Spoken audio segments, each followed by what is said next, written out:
రోజుల్లో ఇక call cut అయ్యే సమస్య రాదు. ఇక ఎక్కడ జర్నీ చేస్తున్నా నెట్వర్క్ పోవడం అనే సమస్య ఉండదు. ఇదెలా సాధ్యపడుతుందంటుంటే కొత్త టెక్నాలజీ రాబోతోంది. అది కూడా ఆకాశం నుంచి. ఎస్, ఆకాశం నుంచి టెక్నాలజీ ఏంటని సర్ప్రైజ్ వద్దు. ఈ స్టోరీ చూడండి, మీకే ఒక క్లారిటీ వస్తుంది. ఇకపై no call drop, no coverage issues, direct గా మొబైల్ కే సిగ్నల్స్.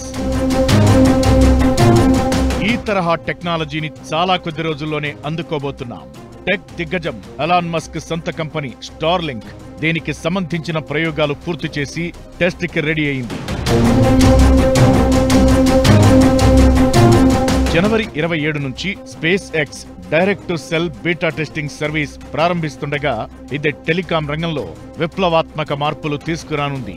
ఇది సక్సెస్ అయితే ఇక డెడ్ జోన్ అనే పేరే వినిపించదు. అంటే మనముండే ప్రాంతాల్లో సెల్ టవర్లు సరిగా పనిచేస్తేనే సిగ్నల్స్ వస్తాయి. టవర్లు డౌన్ అయినా, టవర్ల లొకేషన్లలో ఫోన్ లేకపోయినా సిగ్నల్స్ రావు. అయితే ఈ డైరెక్ట్ టు సెల్ ప్రయత్నం కారణంగా ఏ ప్రాంతం నుంచైనా కాల్, SMS, ఇంటర్నెట్ బ్రౌజింగ్ చేయవచ్చు. మరి ఇదెలా పనిచేస్తుందంటే ఆకాశంలో ప్రయోగించిన శాటిలైట్ల ద్వారా ఈ సిగ్నల్స్ ఫోన్లకు వస్తుంటాయి. అయితే ఈ శాటిలైట్స్ తో ఇతర దేశాల రహస్యాలు కూడా తెలిసిపోతుంటాయనేది ఇప్పటిదాకా ఉన్నటువంటి అభ్యంతరం. అయితే స్టార్లింక్ సక్సెస్ అయితే వేల కోట్ల మొబైల్ టవర్ల వ్యాపారం కూడా ముగిసినట్లే భావించాలి. దీనికి అన్ని దేశాల్లో వ్యవస్థలు, అంగీకారాలు, అనుమతులు తీసుకుని ఉండాలి. ఈ శాటిలైట్లు భూమికి 550 కిలోమీటర్ల ఎత్తులోనే తిరుగుతుంటాయి. కాబట్టి కనెక్టివిటీ సమస్యలకు చెక్ పడుతుందంటున్నారు.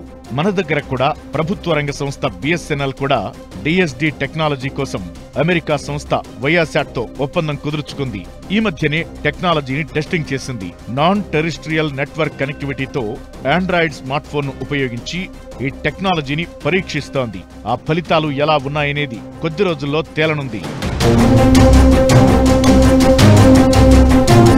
దేశంలో అత్యధిక ప్రాంతాలకు మొబైల్ సిగ్నల్స్ అందుతున్నాయి. అయితే ఇప్పటికీ కొన్ని మారుమూల ప్రాంతాల్లో నెట్వర్క్ సమస్య ఉంది. దీంతో పాటు ప్రకృతి విపత్తుల వంటి అత్యవసర సమయాల్లో సెల్ టవర్ల వ్యవస్థ డ్యామేజ్ అయ్యే అవకాశం ఉంది. ఇలాంటి పరిస్థితుల్లో కొండ ప్రాంతాలు, మారుమూల ప్రదేశాల్లో ఈ డైరెక్ట్ టు సెల్ టెక్నాలజీ వాడితే సమస్యలు తీరతాయి.